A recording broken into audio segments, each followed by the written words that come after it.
Very happy to be here participating in the Avia 2025 Aviation Summit. Minister, Counselor for Commercial Affairs, US Mr. Jonathan, President Hon'ble Ashish Modi, President CEO Hon'ble Aerospace Technologies, Mr. Jim Courier, Director for IATA, Mr. Amitabh Khosla, and other dignitaries, stakeholders, industry partners, and all the people concerning the aviation industry who are here.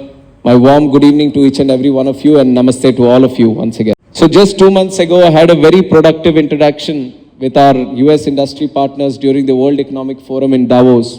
And it was there that I had the idea that we should sit together once again and discuss this whole aviation and the way MRO sector, everything is moving ahead in the country.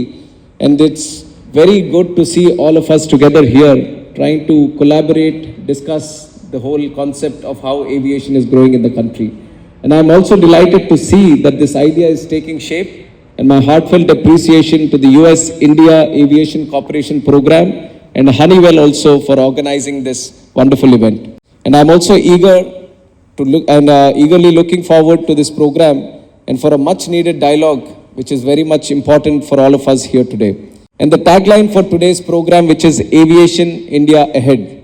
This, I think, truly captures the sector today and under the leadership of our Honorable Prime Minister Shri Narendra Modi ji, and how he is trying to capitalize on the potential that aviation has today and grow the network. And the last 10 years, the kind of growth that we have seen in aviation, and to highlight our government's approach to aviation, I would also like to add the tagline, just like how we have Aviation India today, also we are stressing upon aviation indigenization. And this is a commitment for self-reliant aviation industry in the country.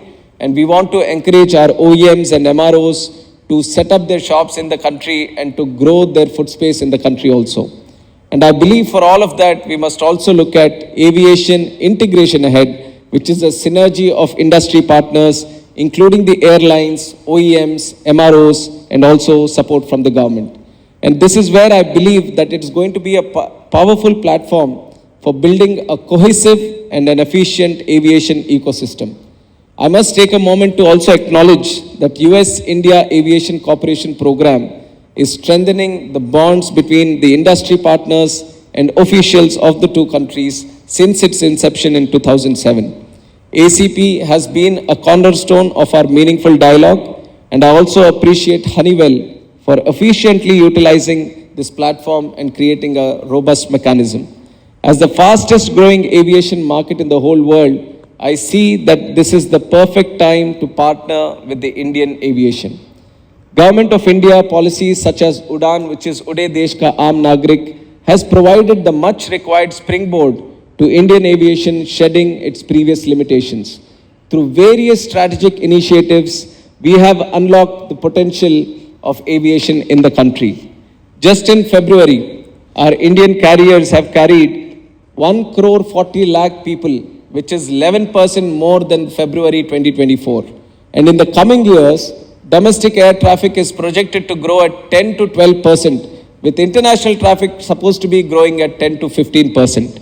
And in just 8 years, the UDAN scheme that I've mentioned, which has created a robust mechanism for us to connect the domestic aviation network, we have operationalized 619 new routes through the UDAN scheme. And 1.5 crore people have traveled in these UDAN routes, and unserved and underserved airports of the country have benefited not only through the connectivity, but also getting an option for affordable connectivity in the country. We have seen the success of UDAN scheme in the last 8 to 9 years, and then we have requested the Honorable Prime Minister to extend it, which he graciously accepted. And in the recent budget speech, our Honorable Finance Minister Nirmala Sitharamanji has assured that what was envisioned for 10 years, the UDAN scheme, is now going to be extended for another 10 years and connecting 4 crore more people in the country. And for the next 10 years, we want to build 120 new destinations in the country. I'm putting these numbers out ahead so that you can imagine how much more potential aviation has.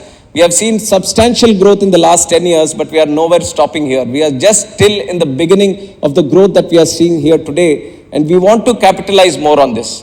We want to create more robust infrastructure. We want to bring in more aircraft fleet in the country. We want to encourage more aircraft carriers also to come into the country. And for creating that ecosystem in aviation, we want to encourage more MRO space also in the country. And to support this meteoric rise in aerial connectivity, we doubled our aircraft fleet in the last 10 years. What used to be 395 in 2014, we are up to more than 800 today in 2024. And now if you look at the orders, no other country has the number of orders of aircrafts that India has today. We have 1,700 pending orders. My friend Campbell here would be knowing more about it. 1,700 more aircrafts coming into the Indian skies in the next 10 to 15 years. Imagine the kind of market that is going to create, not only through aviation, not only in the connectivity, but also in the MRO space, in the job creation, in the economic activity. So sky is the limit here for us when you talk about aviation in the country. And contemporary airlines are also increasing the fleet, just like I put up the number today. But what has Udan given us today is that the smaller airlines with smaller fleet, 2 aircrafts, 3 aircrafts, we have seen a lot of these airlines also coming into the picture. And now, this year itself, we are seeing not only 1, not only 2, but 3 new airlines coming into the Indian airspaces, which we feel is an indication of how attractive now Indian aviation has become. Now, as the Indian carriers are also expanding their global connectivity, there will be a significant increase in the wide-body aircraft also to service for long-haul routes. Driven by economic growth, expanding middle class, and increased connectivity, this unprecedented growth is not only evident in the expansion of aircraft fleets, but also in the expanding MRO business. We are the fastest growing MRO market as compared to the global rate, which is 3 times more than the global rate the Indian MRO space is growing today. From 2021 to 2031, our MRO sector is to grow at an expected pace of more than 9% annually. Currently, what is supposed to be a $2 billion industry MRO space, we are expected in the next 6 to 7 years, it's going to double itself and become $4 billion industry for MRO space in the country. And we have some of the largest aircraft orders, which I've already mentioned. And a critical part of getting these orders and running these planes in the country, it is going to be dependent on how efficient your MRO space is. One thing we are truly concentrating from the ministry is also creating an affordable aviation system in the country. Because when you are catering for the masses, then that becomes an important priority for the government and for the sector also. And we have seen that aviation being a very sensitive market, it's dependent on so many things globally. Not just the taxes on the fuel, not just the MRO space, not just how the components are available, not just how the train workforce is available. There are multiple things which affect the economics of the airplane or the aviation mechanics. So to cater for better economics, to cater for better affordability in the aviation system, it is important that we get the whole aviation system properly set up in the country itself. And that is one proactive step which the ministry is also continuously taking. We are continuously meeting the industry partners, stakeholders, everyone, trying to get their feedback and trying to see if there is any policy paralysis or anywhere where we can do our part of it from the government so that we can increase the MRO space and we can increase the ecosystem that is there present today. And we have achieved self-reliance in online maintenance with import dependence at just 10 to 20%. The reliance on imports for component, airframe and engine maintenance, this still exceeds 60% today. This highlights a significant scope for growth and development with the domestic MRO system. And a strong MRO system will not only ensure that an expanding aircraft inventory remains airworthy and reliable, but also drastically reduces operational costs and foreign dependency. Moreover, this is also going to serve as a catalyst for creating skilled jobs, fostering technology innovation, and solidifying India's position as a global aviation hub. And we have made strides also in attracting global investments in this area. A shining example is Safran's Greenfield Engine MRO facility in Hyderabad, which represents up to $150 investment in Hyderabad and also in Bengaluru. Air India is constructing 35-acre MRO facility at the Bengaluru International Airport. The Airbus Tata partnership to establish a final assembly line helicopter H125 in India. These are all important milestones for us of walking the talk that we are doing today. And these projects are more than just investments. They are symbols of India's growing prominence in the global aviation supply chain. And this is a testament to our efforts that make India as a leader in aviation and also the MRO services. And I am particularly proud on the measures we have taken to strengthen the domestic MRO industry. So like I said, the government has also been doing its part of it. We have also made some changes to the taxation, to the policies that we have. We have simplified the tax structure by announcing a uniform 5% IGST rate on the import of aircraft parts, components and tools. This decision removed the earlier complications which were caused by varying GST rates, which had created an inverted duty structure and inefficiencies in the whole system.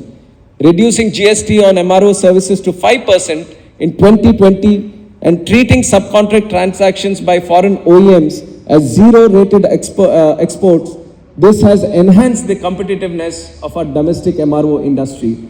And beyond taxation, we have also introduced policy changes that provide greater flexibility and also certainty to our MRO businesses.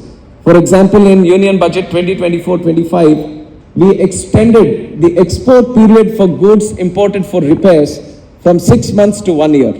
And the time limit for re-import of goods under warranty has also been extended from 3 years to 5 years. These changes are aimed at addressing the practical challenges which were faced by the industry based on the input we got from the stakeholders in the industry. We had organized a roundtable for the MRO Association of India.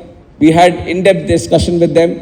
We have trying to create a roadmap now. Our initial idea is to start with the aircraft components, but in the long term, we want to see India have its own regional transport aircraft also. We see with the kind of demand India is able to generate today, why not tap into that potential and go the ultimate step of creating that airplane itself in the country. Today we feel we have the technical know-how, we have the expertise, we have the talent, but we need to bring everything together. And that needs time, that needs effort, that needs support. And from the government, we are ready to take this as a priority step and move things forward. And the new MRO guidelines which were introduced in 2021, these were also another step in particularly pushing us into creating a better MRO space in the country. We have abolished royalties and we have ensured transparency in land allotments at our Airport Authority of India airports for better allotment of these spaces for MRO facilities near the airports. And there are also some tangible actions that we have done to create self-reliant aviation ecosystem. Tools and toolkits essential for MRO are now exempted from customs duty. We have allowed 100% foreign direct investment and through MRO in an automatic route, which is going to allow for more investment to come into this MRO space. And I believe that we are on the right path here today, collectively discussing about the Indian aviation and the stakeholders all ensuring that the aircrafts, the airlines, airports, the aviation infrastructure, everything collaboratively moves together, supporting each other and creating a better ecosystem in the country. And I've also recently passed one legislation in the parliament, which is the Bharatiya Vayuyan Adhiniyam. And one important thing to take notice from that act is that where we are considering India as a state of design now. It was not there before for international players, especially the ICAO, to see what India stands as an aviation market. Today we have changed the definition for it in the country. We are not only saying that India is looking at aviation as just a connectivity medium.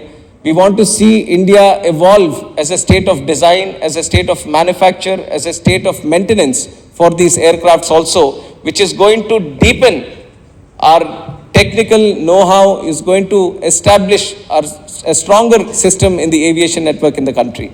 And we are also looking at passing the protection of interests in aircraft objects bill, which is scheduled in the Rajya Sabha tomorrow. And I hope to get all the support from both the houses and we'll get it passed.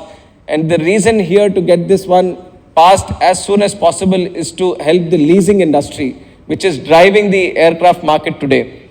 And we have got good feedback from the industry that this is what they want as soon as possible. And we are pushing it from our side. We are going to get it done, make it an act as soon as we are going to make it an act as soon as possible.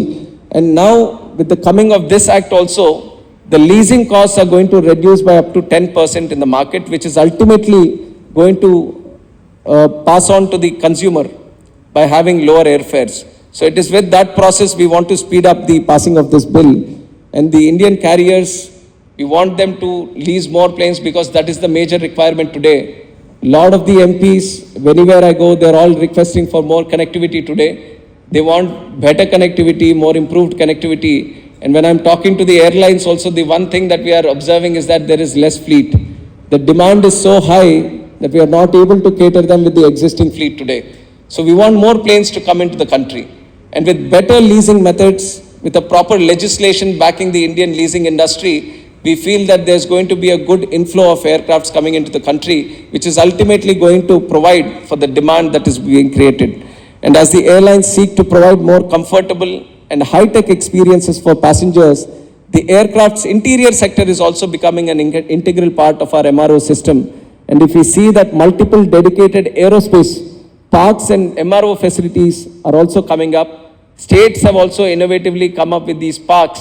Telangana, Karnataka, Tamil Nadu, most of the states, they are trying to create aerospace parks now, inviting and creating incentives who want to come into this aviation industry, especially the technical side of it.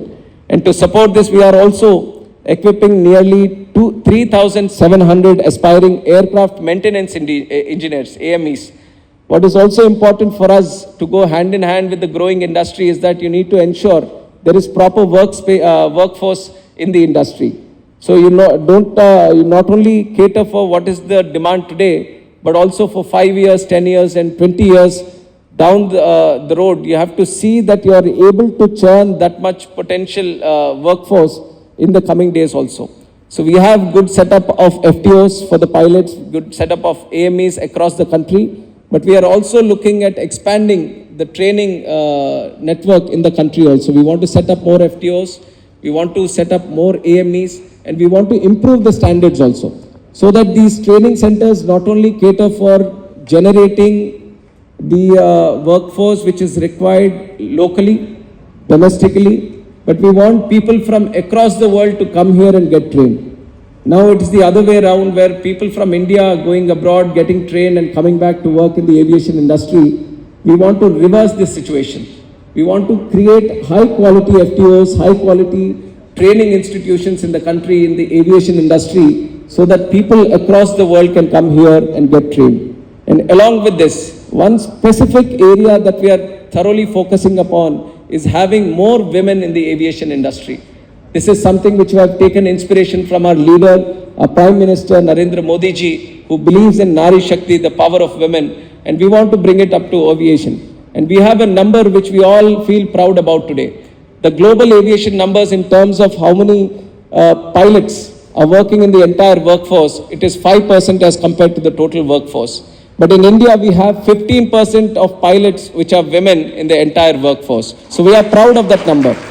That we have to go up to 25%, not only in terms of pilots, everywhere, let it be the technical side of it, everywhere in the industry, we want to promote more women to come forward and be in this aviation ecospace. And along with that, we are also proud to share that more than 50% in the pilots, 15% of air traffic controllers are also women, 11% of flight dispatchers are women, 33% of flight operator inspectors in the DGCA are women. So we have a great respect for inclusivity and having more women in the aviation ecospace. And definitely we would request more for the industry also to try to take up this aspect and create that kind of atmosphere so that there is an inclusion which is naturally happening. And I have to say that Hon'ble, I think they have done Lead House and Tech program, which is also very encouraging for future generations to come forward. So other industry partners should create this kind of innovative programs, because aviation is an aspect which is going to continuously grow in the future also.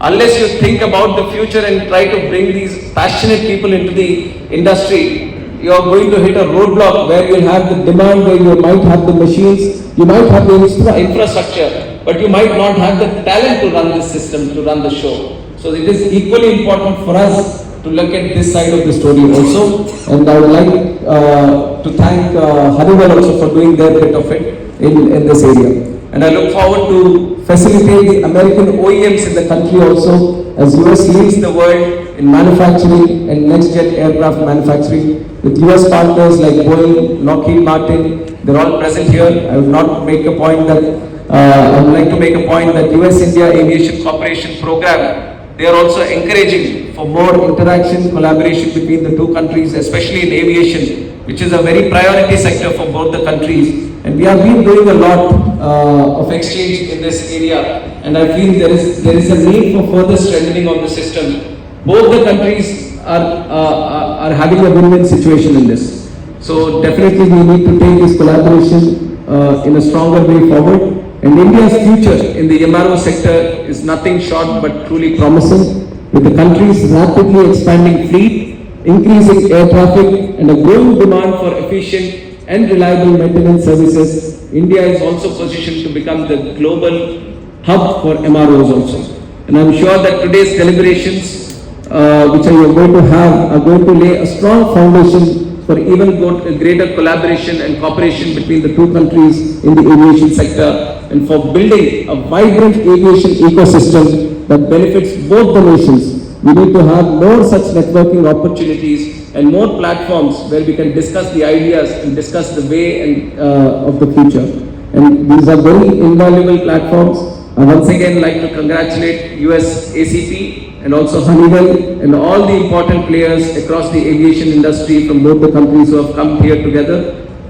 From the ministry, I can tell you that we take these platforms, we take these summits, we take these meetings very, very seriously. Whatever feedback comes from these kind of platforms, we try to see how we can facilitate to those ideas, how we can bring them into the system, how we can create more better policies around it. Because today, at least in Ministry of Civil Aviation, we have become more of a regulator part of it. We don't have Air India now, all the trouble has gone to Campbell right now. And likewise, all the industry, most of it is thoroughly private. So we have to work as a team here, and we understand the importance of doing so also. We want to regulate in such a way that the industry is going to grow, regulate in such a way that it is going to facilitate for everyone to grow and create more opportunities, better opportunities for the country, because our collective growth is what is going to benefit the people of this country. So with these words, I would like to congratulate each and everyone who has put up this wonderful summit. Thank you once again for inviting me here and making me deliver this keynote address. And I wish you all the best. Our ministry is always there to help and support you, to move forward with you. And with that, I'd like to end my speech. Thank you once again. Jai Hind. Thank you, sir. I just want to express my sincere appreciation for you coming out. Very, very much thought-provoking words of wisdom about what's happening in the industry here. So again, thank you so much for taking the time to come out here.